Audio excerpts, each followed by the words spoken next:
Hola amigos, bienvenidos a Podcast Dojo, el podcast sobre karate y sus practicantes. Hoy estamos en el episodio 283 y vamos a hablar sobre un karate sin autoengaños. ¿Pones a prueba tu karate?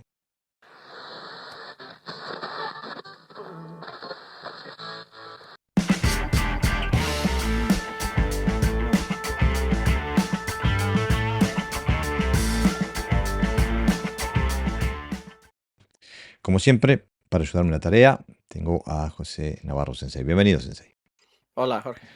Bueno, aquí estamos nuevamente preparados para hablar un poco sobre eso que amamos, ¿no? El karate.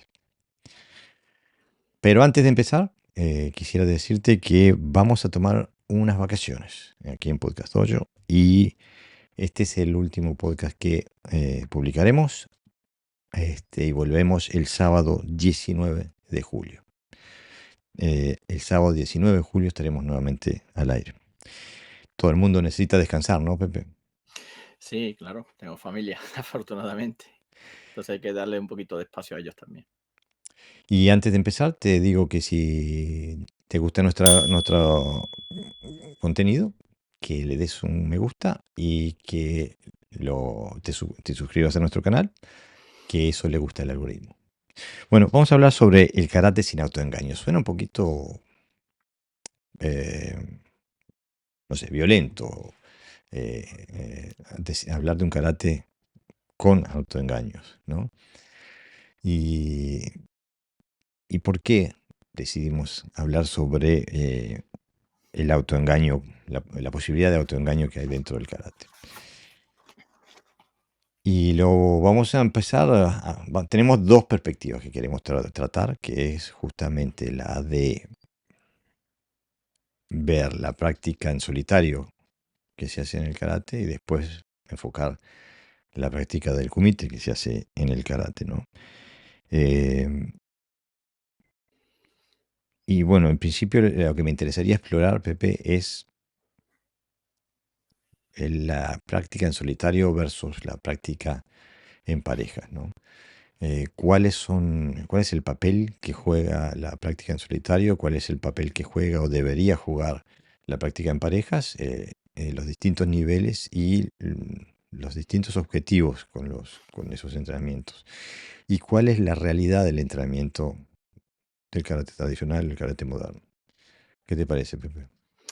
Sí, bueno, este tema aparece porque vemos un desfase, claro, ¿no? Entre un sistema que es defensa personal, precisamente el que tiene que ser practicado contra parejas, ¿no? Para ver si funciona lo que hacemos. Y sin embargo, el gran porcentaje, diría yo, incluso un 90%, y no exageraría, se trabaja al aire, se trabaja sin esas comprobaciones, ¿no? De una pareja. Entonces, en ese desfase, consideramos que, bueno, que no expresa, ¿no? Ese tipo de entrenamiento, pues la realidad, sino que es una supuesta realidad o bueno, una realidad paralela, y de ahí precisamente de esa forma de entrenar aparecen todos esos karates que vemos tan diversos que nada tiene que ver con el origen, ¿no? De la creación del karate o del Tudi. Claro, porque en el karate tradicional se parte siempre de la suposición de cómo funcionaría una técnica si hiciera impacto. Eh, pero nunca hace impacto. Entonces la técnica se va deformando para parecer que hace impacto sin hacer impacto, ¿no? Eso pasa tanto en el kumite del Kihon, Ippon kumite, Sanbon kumite, etc.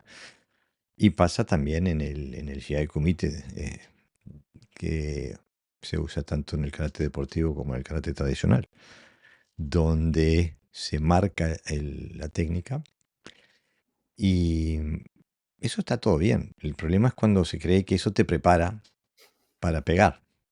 Eh, o sea que no hay un rapport de la técnica, ¿no? O sea, se pega en el aire y se parte del supuesto de que funcionaría, sin saber. Bueno, con la experiencia sabes que no funcionaría, ¿no? Lo más probable es que te fractures la muñeca o algo así, ¿no? Eh, pero ¿cuál sería entonces, te parece a vos, el papel de la práctica en solitario? Porque no es que estamos descartando la práctica en solitario.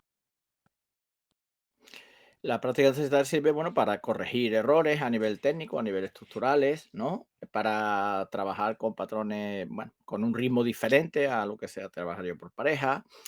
Eh, Quizá incluso unos automatismos, ¿no? De cara al movimiento, que es más fácil cuando se trabaja en solitario que cuando alguien, bueno, te está atacando o agrediendo, ¿no? Entonces, es un papel de corrección, digamos, Mm. ¿no? De corregir errores de tipo físico, vamos a llamarle, ¿no? Incluimos el estructurales, de tipo energético e incluso de elementos, bueno, puede ser también incluso táctico, ¿no? Cuando se trabaja al aire, también puedes estar pensando, te da tiempo a pensar, el ritmo propio. Tienes unos beneficios muy limitados, evidentemente, pero es necesario hacerlo. De hecho, el kata es un trabajo en solitario, bastante beneficioso en algunos aspectos.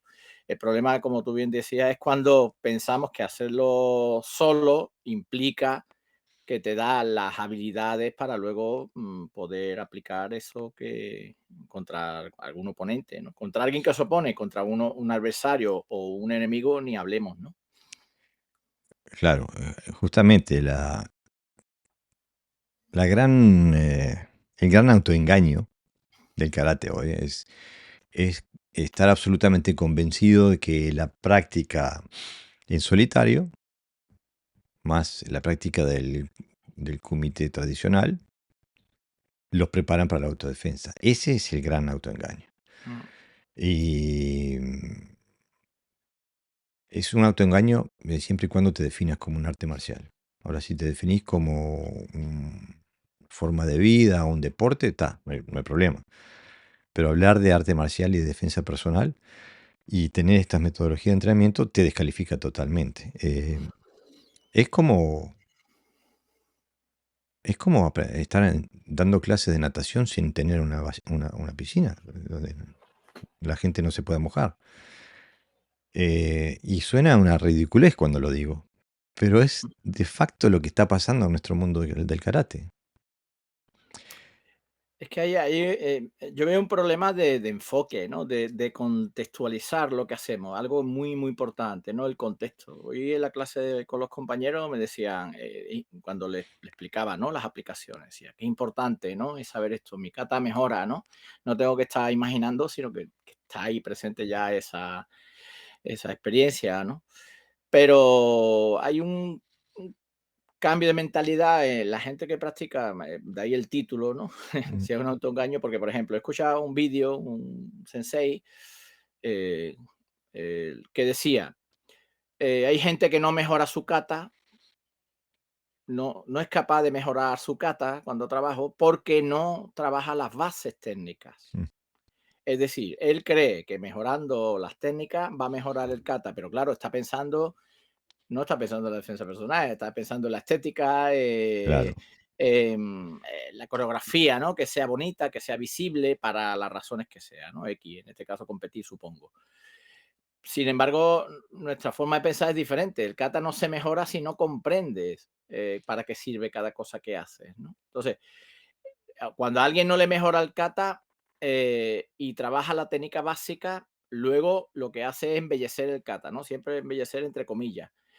Pero claro, el concepto de mejoras que tenemos desde el karate funcional es precisamente que el kata te sirva para combatir, no que sea bonito.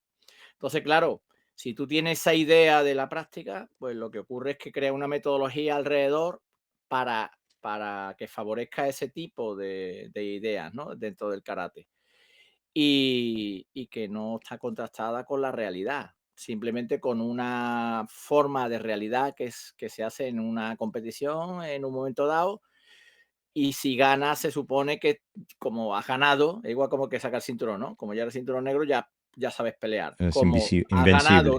has ganado una competición, se supone que sabes defenderte, ¿no? Y ahí es donde está el problema. O sea, un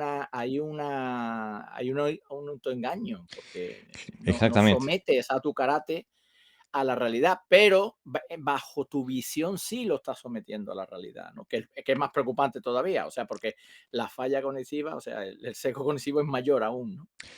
Y justamente por eso es un autoengaño. A mí me parece que también uno de los grandes problemas en este sentido es que se hace un signo de igualdad entre lo que se supone y la habilidad que se tiene. O sea, la gente pega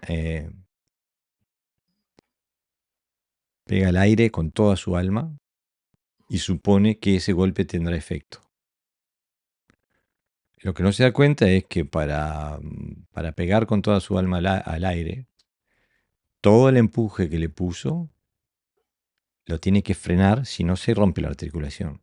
O sea, el cuerpo te frena, o sea que cuando terminó la extensión de tu brazo, se terminó la energía y tuviste que invertir un montón en frenar la energía. O sea que estás entrenando a tu sistema a frenar tu técnica.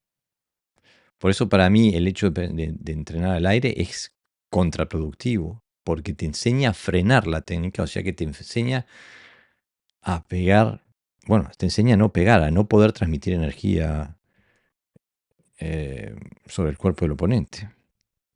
Entonces hay como una supuesta realidad, un supuesto efecto de las cosas y otro tema que enceguece al karate y ahí va justo en prolongación de lo que decías tú sobre este sensei, es la obsesión con la técnica. Se creen que la habilidad es la técnica. O sea que la técnica tiene un valor intrínseco en sí misma. Cuando en realidad la técnica es una herramienta. Lo único que debería ser valioso para cualquier técnica es si logra el efecto esperado. Uno no mira un destornillador y dice, este destornillador es fantástico, tiene unos colores fantásticos. Miren, este lápiz, fantástico, miren qué lindo, miren cómo se mueve, las líneas que tiene. No, lo juzgamos por si escribe o no escribe. En cambio, en el karate no. En karate pensamos, miren la estructura de las líneas, cómo pone el brazo, la mano, el ángulo de la espalda. ¿Cuántas veces te han dicho, Pepe, que inclinas la espalda? Eh, entonces, como que los parámetros por los cuales se juzga si algo funciona o no funciona son arbitrarios. Es viva la pepa. Acá eso me parece bueno, entonces bueno. Cuando nos hablaban también de Inoue Sensei, que enseñaba que el kime era ir del 100% a cero en un milisegundo. Es una barbaridad, es una reverenda barbaridad enseñarle a la gente a hacer eso. Siempre, si lo haces desde la perspectiva de la defensa personal. Es una locura. Y bueno, yo también tengo una anécdota. El otro día estaba viendo un video de un sensei que entrena karate funcional y había ido a visitar un dojo de un amigo y en el dojo del amigo estaban pegando y cuando empezaron a hacer impacto el amigo se olvidó que hacía karate y empezó a pegar como una niña callejera porque los 40 años de entrenamiento que tenía no le servían para pegar a hacer impacto. Y entonces perdió los 40 años de entrenamiento, se los olvidó para poder hacer impacto. Y eso es un tema muy común. Tuvimos también un invitado a este podcast, a Curro, ¿te acordás? Que hablaba justamente lo mismo. En el momento que hizo impacto, se hizo un esguince en la muñeca. La realidad, en la previa de esto tú decías, ¿cómo le decimos al podcast de hoy? Decías, contrastas tu karate con la realidad. Y justamente ese contraste, esa prueba en con la realidad es dolorosa, es dolorosa porque te muestra tus debilidades, pero es la realidad. Digo, Claro, porque es que el problema es que a veces las debilidades van a aparecer siempre, la tenemos, ¿no? ujú, Incluso en aquello que creemos que lo tenemos dominado, viene alguien y nos corrige y nos dice mm, tal, uy, es verdad, ¿no? Me ha mm, matizado me ha movido un poquito y me ha demostrado que puedo mejorar, ¿no? mm, En ese aspecto. Aquí el autoengaño no surge cuando hay ignorancia, porque todos somos ignorantes de alguna manera, ¿no? mm. Por lo menos temporalmente.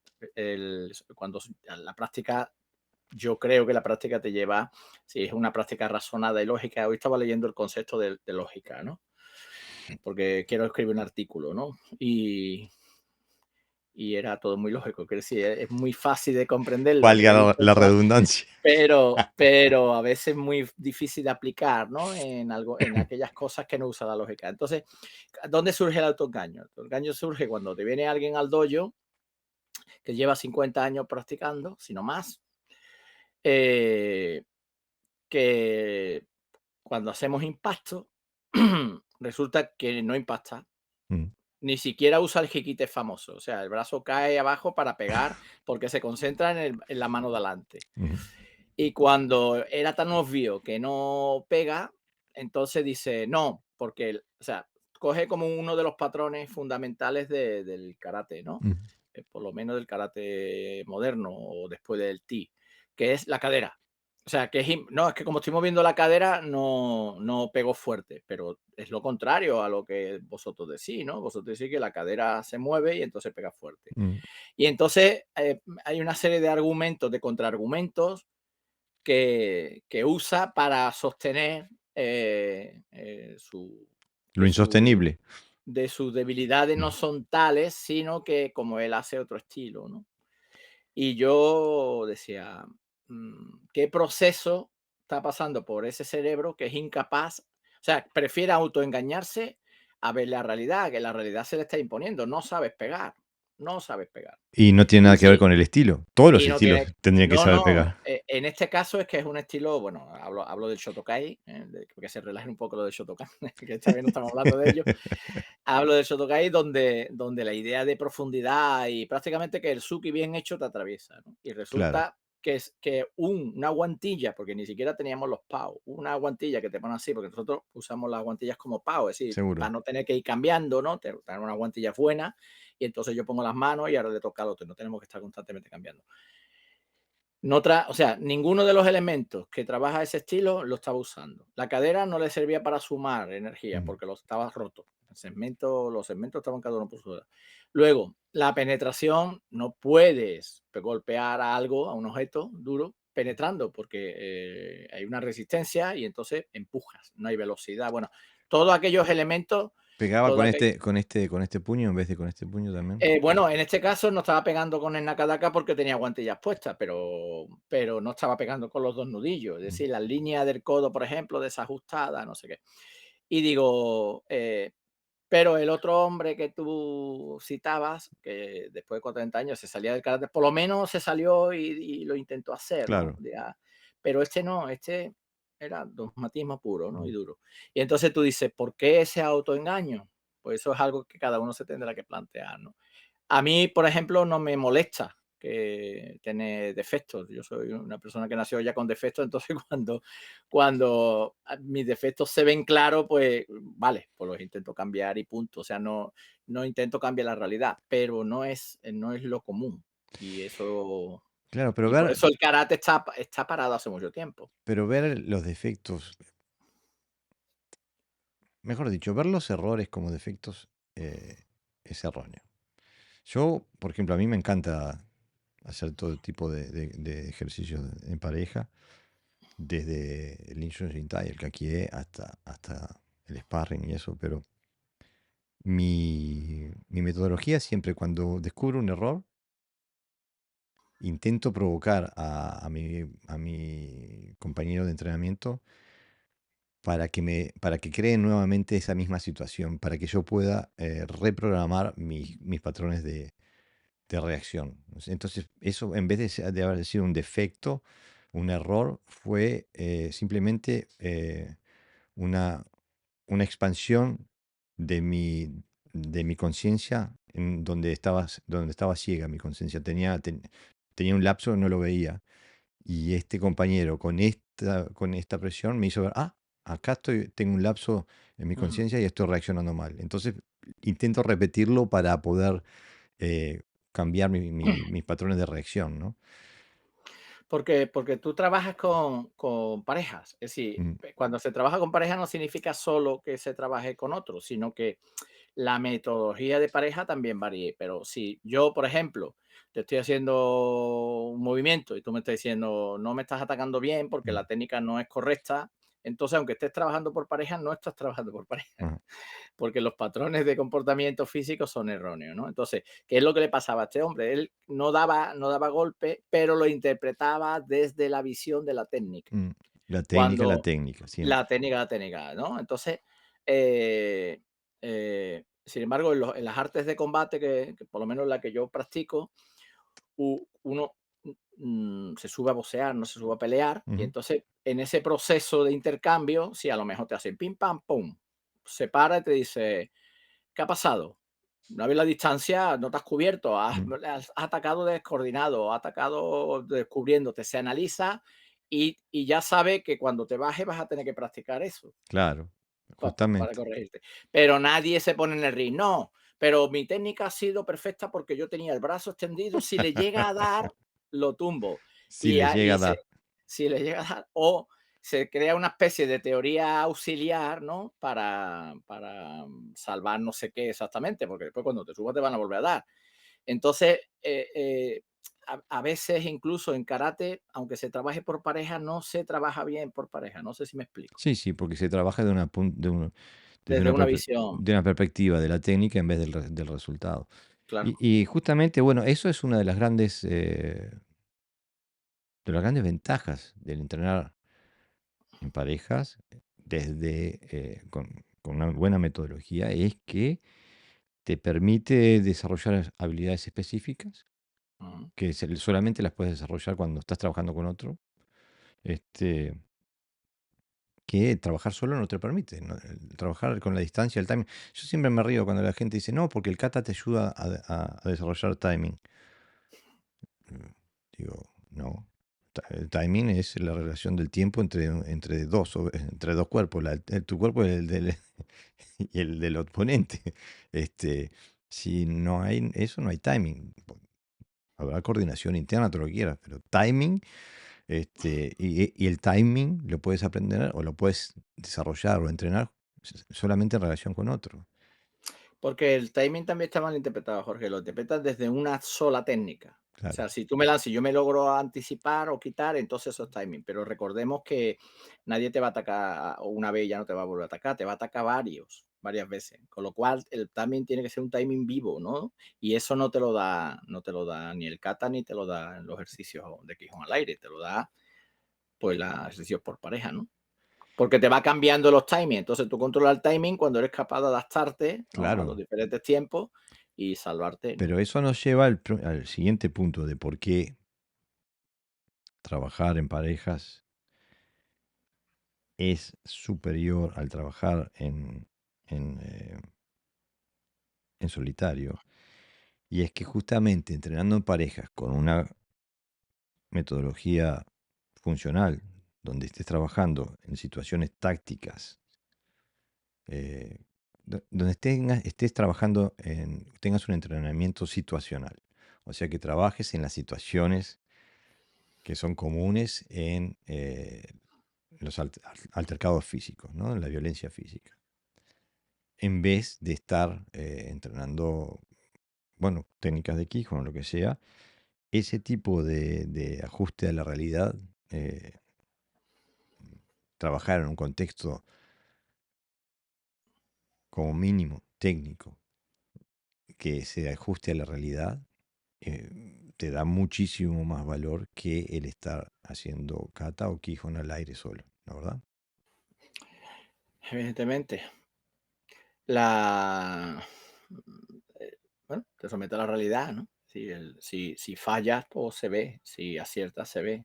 Si tus técnicas favoritas que haces al aire perfectas te salen, pues bueno, bien, y si a lo mejor no te salen tanto, ¿no? Es decir, te somete evidentemente a una realidad, te da, como decíamos en el punto anterior, que no lo hemos terminado de desarrollar, te da autoconocimiento de tus posibilidades porque estás trabajando, bueno, con conceptos reales. Aquí o sabes nadar o no sabes nadar. Es que aquí no hay término medio, ¿no?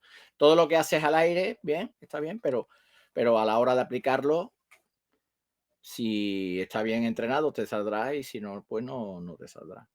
Así de fácil. Mirá, justamente,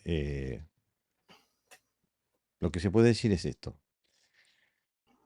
El Quijón, toda la técnica de Quijón ya esté dentro del kata o sea por separado, y también se aplica después al kumite tradicional, pero después, eso lo vamos a hablar después.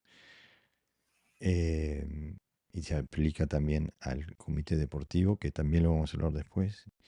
La gran diferencia, que es en prolongación de lo que acabas de decir, está entre la dicotomía es esta.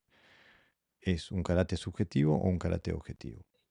El karate tradicional y el karate deportivo, por definición, es un karate subjetivo. Todo pasa por lo que otra persona vea, otra persona le dé puntos o por lo que yo creo que pasaría si mi técnica hiciera impacto. Eso es subjetivo. Ahora, en un karate funcional, donde la función dicta la calidad de la técnica hizo impacto y hizo buen impacto, buena técnica. Hizo mal impacto, mala técnica. O sea que es objetivo. Eh, es fácil de ver. No hay discusión si me pegaste o no me pegaste. Digo, si me pegaste, me pegaste. No hay. Digo, no voy a decir, no, porque tu codo. No, no. Y ese es el gran tema, ¿no? Ahora también nos convendría hablar porque nos exige la realidad, nos exige que hablemos también de las formas tradicionales de kumite. Que vamos desde el Kihon kumite, al Ippon kumite, al Sanbon kumite, Gohon kumite, Yakusoku kumite, Jiyu kumite. Y cuando hablo de Jiyu kumite, estoy hablando casi que del kumite de la WKF, porque por más que no hagan ese kumite, hacen ese kumite. Cuando uno lo ve de afuera, es el mismo kumite. Es el mismo, conceptualmente lo mismo, es hacer técnicas sin que hagan impacto. Después se le puede hacer el karate Sí, tradicional de y Nishiyama, o se le puede decir... basado en unas reglas donde muchas técnicas no valen. O sea, ni siquiera las técnicas que se Ah, hacen está pasando. Nosotros tenemos un ejercicio que le decimos, bueno, yo lo traduzco como juega sucio. Así me de broma, vamos a jugar sucio, no sé qué. Pero es simplemente eh, por ejemplo, imagínate, pues tú vas a hacer solo brazos y yo voy a hacer solo piernas, ¿no? ujú, Entonces, parece raro, pero con las piernas son muy difíciles de defender cuando está bien hecha frente a alguien que va a pegarte de verdad, ¿eh? ujú, Que sí, bueno, a pegarte de verdad, entendemos a contacto, no a puntuarte, ¿no? El puño, si tú tienes suficiente destreza, tienes timing, tienes sentido de distancia, etcétera, etcétera, o sea, te metes tiempo el espacio, pues entonces vas a vencer a las piernas con tus argumentos. Después al revés, o después el otro intenta agarrarte por lo que tú puedas y tú intentas que no te agarre, pero no le puedes golpear, por ejemplo, ¿no?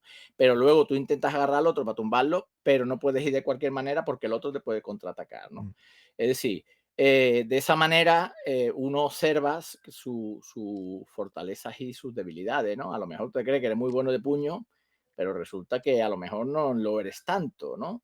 O resulta que eres muy fuerte, yo que sé, muy rápido de pierna, pero resulta que no lo eres tanto, etcétera, etcétera, ¿no? Entonces, son prácticas muy educativas para el que lo realiza o los que lo realizan, porque primero te saca un poco de lo que es el intercambio del kumite, tal como está establecido en ujú. las competiciones. donde la técnica tiene que ser limpia, entrar no sé qué, con un que sí puede ser, etcétera, etcétera. Y luego te saca evidentemente de la esclavitud, entre comillas hablo de esclavitud, de una persona que se cede en el trabajo de Quijón puro y duro, ¿no? Y se da cuenta que para que una técnica funcione, puede funcionar sin ese nivel de estética, ¿no? Que pensamos que es necesario en el karate. Es que ese tipo de trabajos, digo, a mí me gusta mucho ese tipo de trabajos donde yo digo que es una realidad compartimentalizada, o sea que se agarran elementos de la realidad donde se tiene libertad total, pero no se deja toda la realidad a la vez. Y ese tipo de entrenamiento, esos métodos de entrenamiento, lo que tienen de bueno es que te permiten ir con toda en un espectro limitado, para que no ocurran lesiones y eso, ¿no? Pero te permite una libertad de acción eh, Mm, total en un espectro limitado. Y bueno, el karateca normal le cuesta mucho imaginarse lo que es, yo qué sé, lo que es estar eh, defendiéndote de alguien que te quiere tirar, por ejemplo. Eh, es muy difícil, es muy difícil. O defendiéndote de alguien que te tiró. ujú, eh, Porque como nosotros, el karate tradicional se define como que golpea, patea y bloquea, y lo que hacemos en los dojos es golpear, patear y bloquear. Cuando te encuentras en estas situaciones tácticas, eh, se te cae todo el rancho abajo. Y ese es el gran problema de todas las modalidades de kumite que hay en el karate moderno, que no tienen realismo situacional. No preparan al practicante para las situaciones de defensa personal que les pueden ocurrir.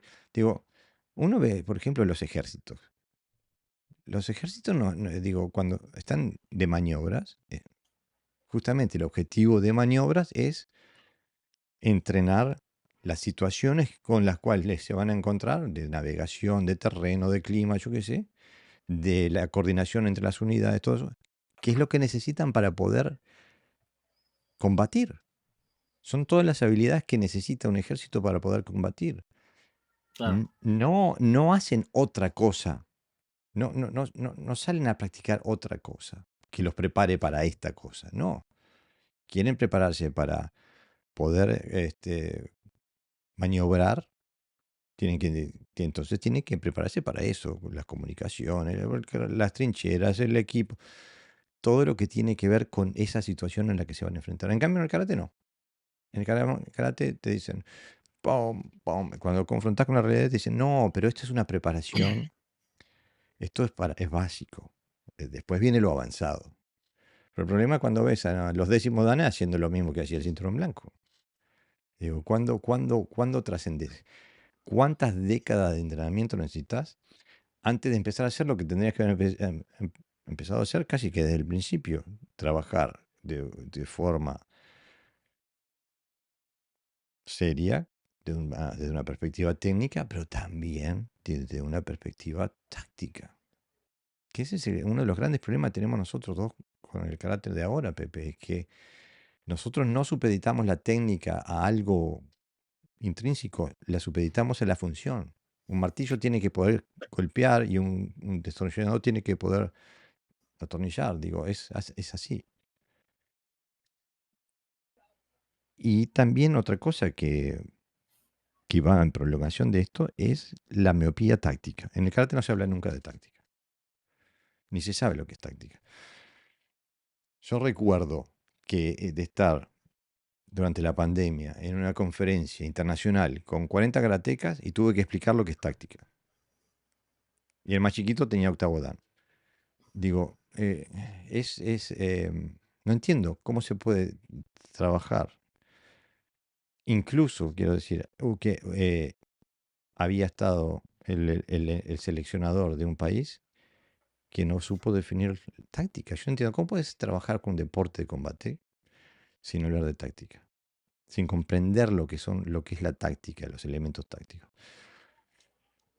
Yo no entiendo cómo se puede hablar de arte marcial sin saber lo que es la táctica y la estrategia. Pero en el karate no se habla de táctica, por lo tanto, no se desarrollan los conceptos tácticos, no se desarrollan entrenamientos que te permitan identificar factores tácticos y cómo utilizarlos. En cambio, vos estoy seguro que del boxeo estás cansado de trabajar con este tipo de cosas, que son específicas del boxeo. La defensa personal tiene otros elementos tácticos diferentes, pero los dos trabajan con elementos tácticos. Sí, pero si no entramos en el prejuicio de la técnica, ¿no? De la Mm, diferencia de la diferencia técnica, que el boxeo es una cosa, el karate es otra, los principios tácticos son universales. La idea es, por ejemplo, yo que, tengo en mi mente la defensa personal, a pesar de que haga boxeo, eh, yo intento que no me toquen. Por lo tanto, tengo que usar un elemento táctico. ¿Por qué? Porque si me toca con un guante, pero si en vez de un guante lleva el puño, a mí me hubiera hecho mucho daño. Entonces,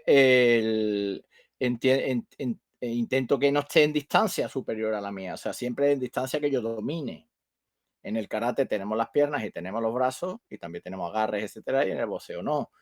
Pero el nivel de presión que tú sientes, por ejemplo, una distancia en otra, pues diferente. Entonces tienes que usar las herramientas para que no. Yo uso mucho la patada baja, por ejemplo, ¿no?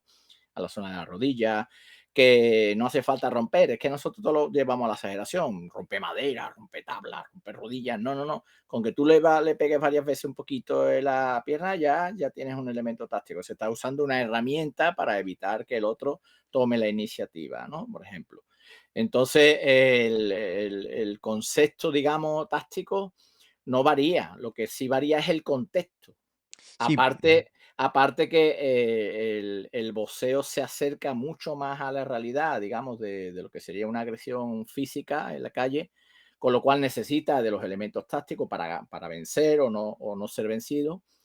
Pero en el karate de competición no se necesitan tantas tácticas, porque con que toque un poquito ya puntúas, ¿no? Entonces, seguro, pero yo creo que no todo lo que hace el boxeo tácticamente es aplicable a la defensa personal. Nadie en el boxeo nadie te va a agarrar porque tiene unos guantes gigantes, por ejemplo. Nadie te va a intentar tirar. A eso es lo que me refiero.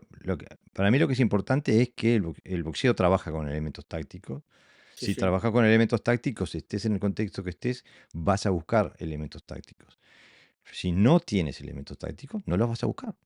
Entonces digo, eh, me parece que la defensa personal tiene un set más amplio, por eso es tan difícil defenderse, ¿no? Porque, como vos decías, tenés que tener hay una serie de elementos tácticos en cuanto a la percusión con puños, después otros a la percusión con las piernas, después están al forcejeo, las proyecciones, las estrangulaciones, y después están las que están mezclados, donde estás agarrado y te están pegando, digo, es todo muy, muy, muy, muy vasto, Claro, y además tienes que tener la capacidad suficiente como para adaptarte y ser flexible a los cambios que se producen en un combate, ¿no? que son constantes. Que son constantes, que puede ser que estás agarrado, ahora te empuje y te quiere pegar, ¿no? Y ahora Mm, tienes que cambiar los mecanismos y la información que te llega a nivel subconsciente, que se trabaja poco, si de la mm, táctica se trabaja mm. poco, imagínate de, eso, de esos La elementos, percepción, sí. de la percepción, ¿no? Entonces, tienes que tener ese principio de adaptabilidad, que eso no se consigue al aire, solo. No, jamás, imposible. Se consigue Y tampoco con el kumite tradicional. y tampoco con el ámbito tradicional. Se combate cuando tú me estás agarrando y ahora tú no te dejas, pero de momento te suelto para pegarte, cómo te modificas, ¿no? Y de momento de ahí te hago un engaño y me quito. O sea, sin necesidad de pelear, ¿no? Porque sino como entrenamiento, ¿no? Cómo pasamos de diferentes estados en el conflicto, ¿no? Como siempre, igual nos adelantamos, pero bueno, lo voy citando, ¿no?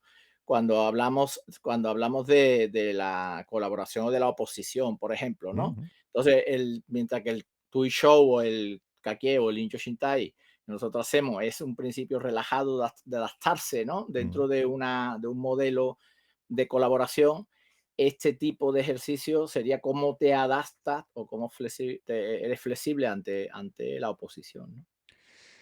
Claro, pero por ejemplo, es que creo que el empuje de manos, bueno, le aclaro a la audiencia que nosotros decimos Injo Shintai porque no queremos que se confunda con el Kakie. em, pero ese empuje de manos nuestro empieza eh, como colaboración. Y después se puede llegar hasta la total falta de colaboración, porque justamente eso es lo que se trata, ¿no? De crear la habilidad de adaptarse a alguien que no esté colaborando. Claro, hay un kata por ahí que se calva la tempestad, creo que se traduce, ¿no? No sé si es Masukase. O no, Masukase era como el viento que sopla en el árbol, sí, pero alguna de esas katas, ¿no? Como Ujú, hay tantas, que significa precisamente calma en la tempestad, ¿no? Cómo eres capaz de mantener, de adaptarte ante el conflicto, ¿no? justamente. Y eso nos lleva directamente a la misma habilidad, pero no a nivel físico, pero sino a nivel psicológico, ¿no? Este, que el nivel psicológico de la forma que se entrenan en los dojos más duros es la presión psicológica, pero nadie nunca te da herramientas de para cómo manejar esa presión. Eh, te ponen bajo presión, pero no te dicen cómo hacer para soportarla o cómo hacer para llevarla. Simplemente te dan presión bajo el paradigma de que o aguanta o se rompe. Y si se rompe no sirve para el karate y si aguanta no hay que hacer otra cosa. En cambio, digo, por ejemplo, la psicología deportiva está muchísimo más avanzada y pueden ayudar a los atletas a performar de forma muy superior de acuerdo a las herramientas psicológicas que les han dado.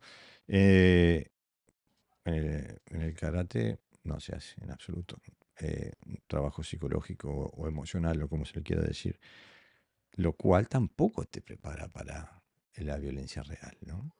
Este, que es un tema que nunca se toca y que es importante también tenerlo, ¿no? Pero aparte también, desde el punto de vista técnico, estamos siempre atados a esa falta de realismo en el aspecto técnico. Entrenamos un set de técnicas que no son las correspondientes en una situación táctica, en una situación real. Eh, el Suki con Hikite, esas líneas rectas, largas, eh, no se ajustan a la realidad. Porque en la realidad estás agarrando y pegando, te están agarrando y cuando vos estás pegando. Te están cabeceando, te están mordiendo, te están intentando derribar, haciéndote una sacada, yo qué sé, pisándote, golpeándote con una rodilla. Todo pasa a la vez casi. Y entonces, digo, necesitamos que, que todo nuestro engranaje, desde el punto de vista táctico, técnico, situacional, psicológico, todo esté dirigido a ese tipo de situaciones y no estar en una situación sobre un parquet descalzos, que alguien me hace así, un Yodan y yo hago un Yodan, o que cosas que no, que nos pondrían en peligro en la vida real, ¿no? Es que falta información. Y como falta información, alguien ha ido, ha ido con sus teorías o ocupando espacios Ujú. vacíos.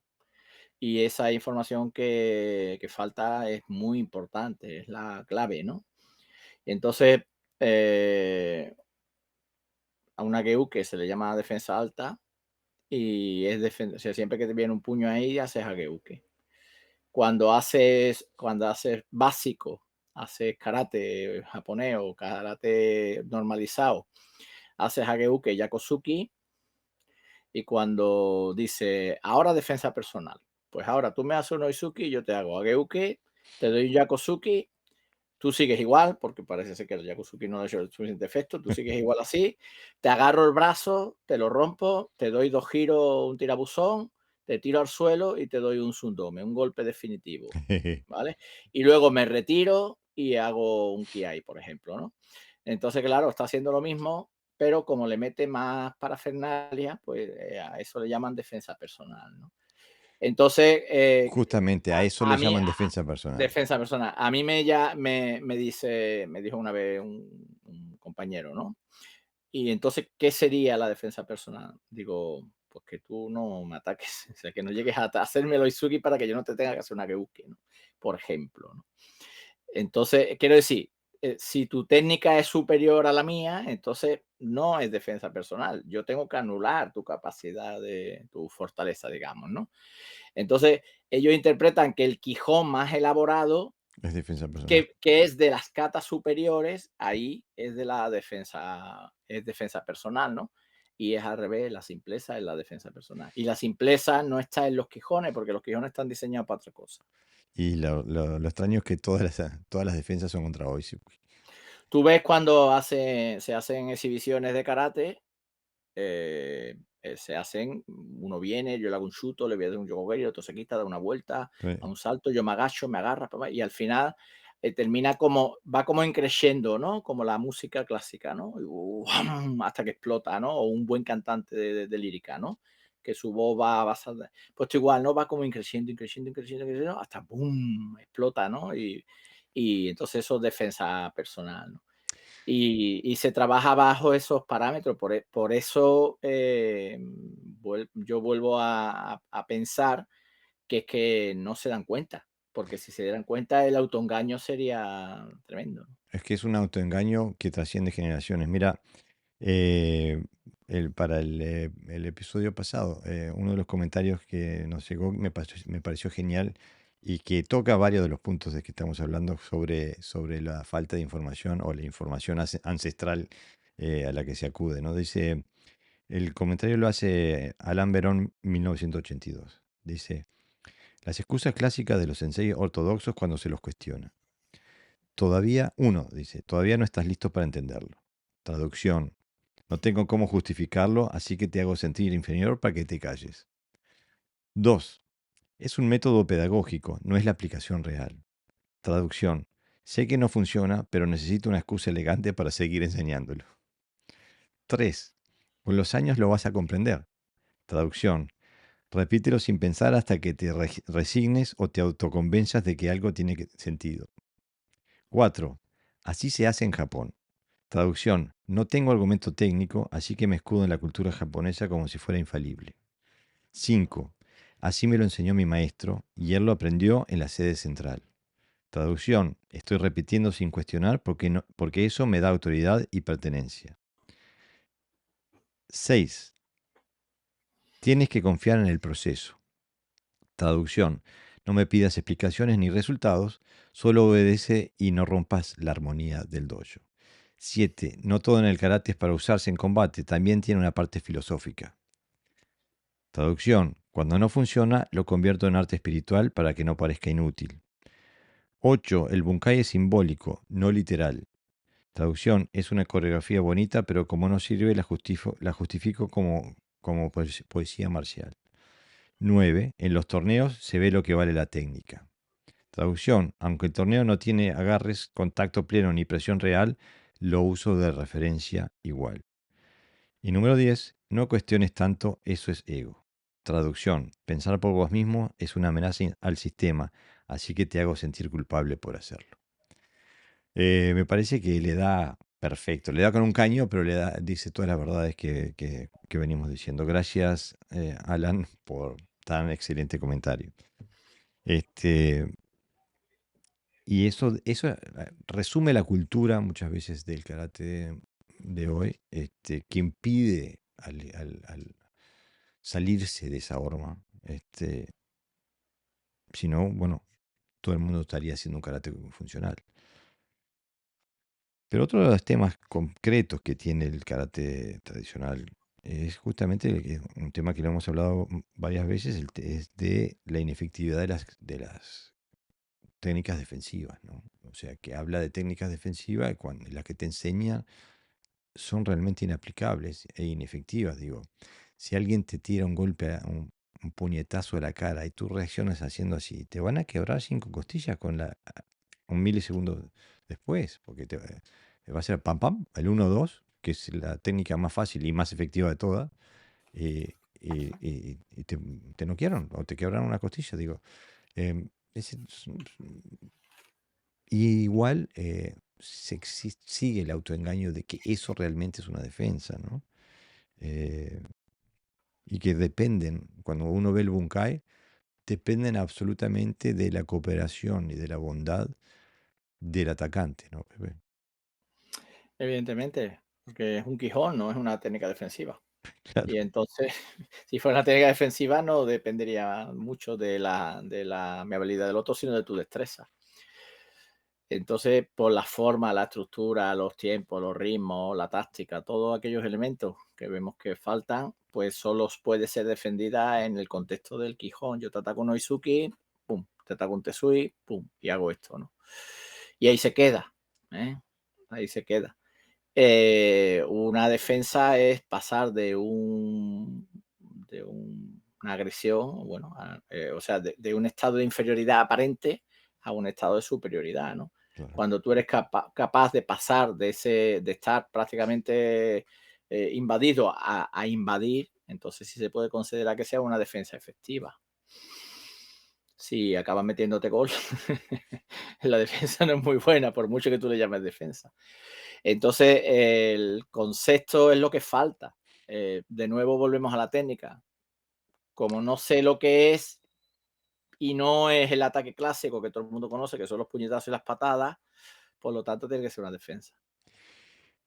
Y bueno, y la otra cara de la moneda que hace que el autoengaño sea total es que esas defensas inoperantes se usan contra ataques inexistentes.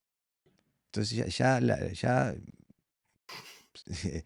porque digo, tanto como el Yoda Nuke o el Soto Uke no te sirven para bloquear nada, porque tienen otra función en la vida real. Nadie te ataca con un Oizuki. Este, Bueno, sí, en el dojo. en los dos.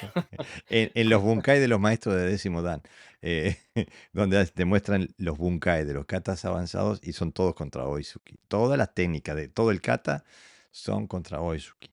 Entonces, tenemos defensas inaplicables contra ataques inexistentes. Necesitamos una revisión del karate.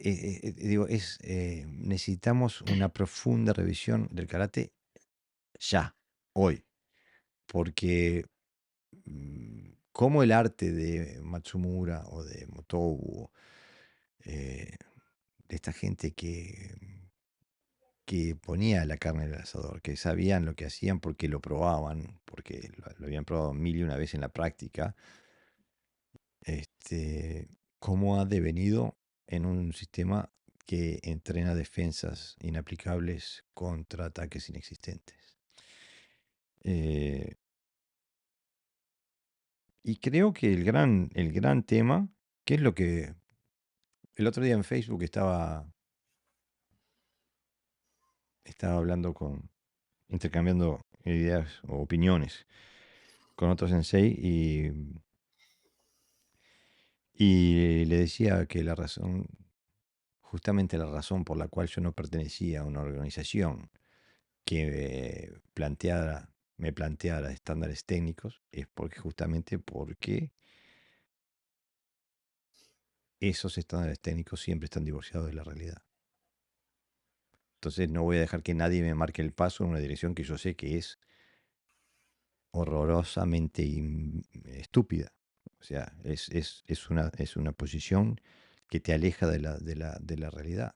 Y hacerlo porque no sabes mejor, está. Pero hacerlo con los ojos abiertos, eso sí es estupidez. Y no me considero estúpido. Este, y bueno, es el mismo argumento de siempre, Pepe. A vos te ha pasado 10.000 veces que te dicen, no, me encanta eso, pero no puedo hacerlo en el examen porque la federación esto, la federación lo otro. o se sale del estilo, o no es Ya, karate. pero eso no es karate, eso es dejar el karate en un segundo o tercer lugar, o sea, Claro. no tiene, está mal planteado los exámenes desde ese punto de vista, los grados son arbitrarios, depende de qué federación viene, de qué asociación viene o de qué maestro viene, Ah, ¿no? O incluso de qué estilo. He visto a gente suspender que hace un estilo diferente al del tribunal, ¿no? Entonces, es arbitrario. Esto tiene que ser como la universidad, que tú presentas un trabajo mm, y que haya gente capacitada para entender lo que tú le estás presentando, que sea una especie de tesina, ¿no? Donde yo digo, mira, te voy a mostrar mi karate y no sé qué, y los otros, sí, dirán, no, pero eso hay una parte libre que se hace, sí, pero no, no estoy hablando de eso, estoy hablando de comprensión, de que tú aportes algo, ¿no?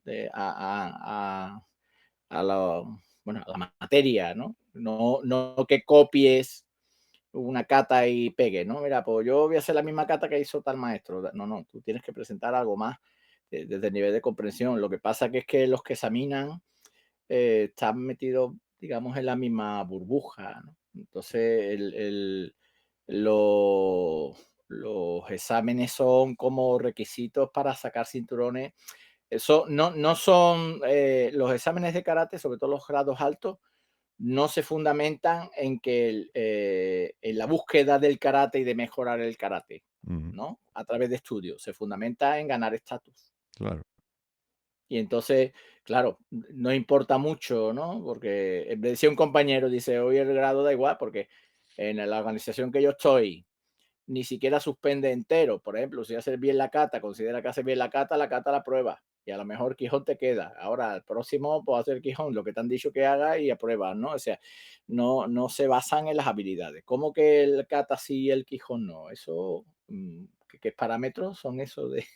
Es como decir, la frase está bien hecha, pero la letra A tienes que mejorar, tienes que hacerla más redondita. O sea, no tiene ningún sentido, pero para ellos sí. Pero eso es endémico. Mm. Y es endémico incluso está como que ha penetrado la percepción social del karate, lo que la sociedad espera de nosotros. Eh, yo tuve examen en mi dojo la semana pasada y boché al 50%. Me dice, pero no puede ser, cómo puedo haber perdido el examen?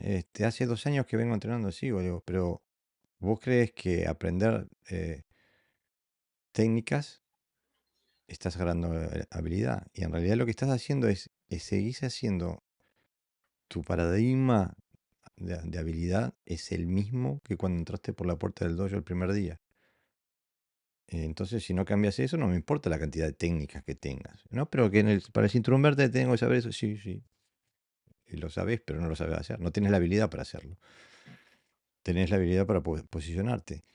Y, y en mi propio dojo, donde me paso hablando de este tipo de cosas, digo, eh, creo que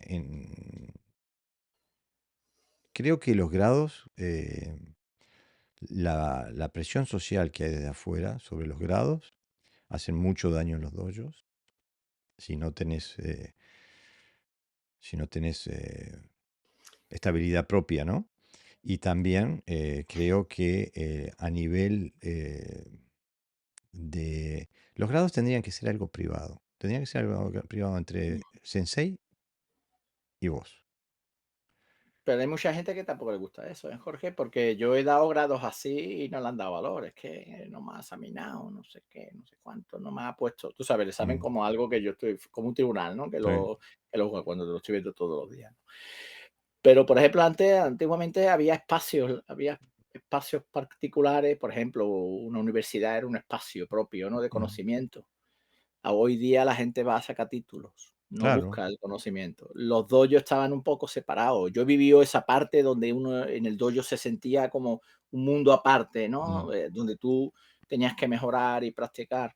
Hoy día los espacios particulares se han perdido. El concepto de sociedad ha invadido todos los espacios. ¿Qué mm, ocurre? Que te viene un chavalín porque resulta que no coordina, dice la madre que está gordito y no mm, coordina, y al mes y medio de estar apuntado ya te está diciendo que cuando lo vas a examinar, ¿no? mm, O sea, que el principal motivo por el que le apuntó, o sea, que ya puede seguir siendo gordito mm. y descoordinando, pero que tiene que tener su cinturón, ¿no? Entonces, también es una labor nuestra personal, ¿no? Por eso te digo. De que no, de los sensei, evidentemente, de educando a los alumnos también para que no se dejen invadir por aquello que es arbitrario, que lo importante, si a mí mañana me dan un título de medicina, que por cierto también se regalan, Mm, ¿eso qué significa? Nada nada. que a lo mejor, mira, ahí viene el médico, sí, pero en el momento que me venga alguien enfermo me lo puedo cargar, ¿no? Entonces, en el fondo para mí no significaría nada. Pues el karate pasa lo mismo. A mí me han venido al dojo antiguos compañeros, en este caso una compañera. Hombre, José, que hace tiempo que no nos vemos, ¿qué tal? Dice tú, y dice, me dio el saludo, ¿no? Porque es Mm. muy simpática, e inmediatamente, ¿tú sabes qué es el quinto dan? ¿Y qué quiere? ¿Te hacemos una fiesta? No sé, pues echamos una alfombra para que pase, que no entiendo.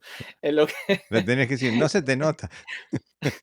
no, porque me cae bien, pero mi parte, si llega, si no, sí, la crujo. Entonces, bueno, aparece, ella lo mismo lo vio, ¿no? Cuando empezó a practicar con nosotros, o sea, ejercicios básicos de desplazamiento, pues no le salían, ¿no? Claro. Entonces, pero al final la realidad cuenta, ¿no? Pero verá, que sí que es una mentalidad que aparece más, ¿no? O sea, eso lo hemos hablado un montón de veces cuando te preguntan. Aquí hay un grupo que se llama, bueno, no lo voy a nombrar porque el nombre es un poco ordinario, pero que dice, ¿de quién eres, no? Y el otro de Marujita, ¿no? Se decía, ¿no? Dice, entonces aquí igual, ¿no? ¿De quién eres? ¿Qué grado tienes? ¿No? En qué organización estás? Si respondes a esas tres preguntas, eres legal, eres serio porque va con un maestro y además el conocimiento del maestro se supone que también lo adquieres por mimetismo, ¿no? Ujú. Y nosotros en el carácter funcional no decimos ni qué grado tienes, sino decimos, a ver tu kata, Sí, muéstranos movete. tus habilidades, muévete, ¿no? Sí. Entonces el orden de valores ha cambiado y es aceptado porque hay mucha gente necesitada de grados, de títulos. Date cuenta que el ser profesor de karate para mucha gente es una oportunidad laboral, pero también de estatus, ¿no? De una persona. Cuando yo recuerdo un compañero que, que la primera vez que le dijeron sensei fue, oh, soy un sensei, ¿no? Tenía unas necesidades personales, ¿no? Una persona con poca cultura, muy de segunda línea, o sea, poco visible, ¿no? Y de momento me empieza a dar clases y le llaman sensei, claro, para él eso es, bueno, más importante que el propio karate. Y eso también influye a la hora de dar pasos para cambiar, claro, porque tú no pierdes dos alumnos porque has cambiado de karate, que pierdes muchas veces lo que él cree que es, ¿no? La esencia de lo que es a nivel social. Justamente, justamente. Y digo, eso es, no tiene nada que ver con el karate. Y realmente digo, yo por eso nunca digo, a no ser que me pregunten directamente qué edad tenés, nunca ando diciéndole, Yo le digo de broma, entre blanco y décimo dan. claro, claro, El este, que tú quieras, ¿tú qué ves? ¿No? ¿Tú qué ves ahí? no tiene nada que ver, ¿no? Bueno, Pepe, llegamos al fin de la jornada. Nos tomamos unos días de vacaciones. Volvemos el 19 de julio. Y bueno, felices vacaciones.